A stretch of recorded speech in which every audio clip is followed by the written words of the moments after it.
തേങ്ങാപ്പാലൊക്കെ വെച്ചിട്ട് നമുക്ക് അടിപൊളി പായസം ഉണ്ടാക്കിയാലോ. അപ്പോൾ അതാ നമ്മൾ അട വെച്ചിട്ട് വലിയ അട വെച്ചിട്ടാണ് കേട്ടോ പായസം ഉണ്ടാക്കുന്നത്.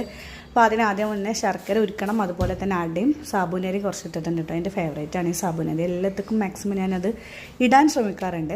അങ്ങനെ ഇതാ തേങ്ങാപ്പാലും റെഡിയാക്കി അടയും നമ്മുടെ അതുപോലെ തന്നെ ശർക്കര അവിടെ വേവിച്ചിട്ടുണ്ട് കേട്ടോ. നമ്മളിതാ നല്ല ഉരുളിയിലൊക്കെയാണ് പായസം ഉണ്ടാക്കണത്.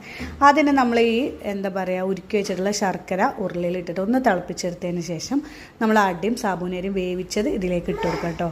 അങ്ങനെ ഇട്ട് കൊടുത്തതിന് ശേഷം ഇത് നന്നായിട്ടൊന്ന് കുറുക്കിയെടുക്കണം. അതായത് ആ മധുരമൊക്കെ അടയിൽ ഇങ്ങോട്ട് പിടിച്ചിട്ട് ആ വെള്ളമൊക്കെ ഒന്ന് നന്നായിട്ട് കുറുക്കിയതിന് ശേഷം നമ്മൾ രണ്ടാം പാൽ ഒഴിക്കണം.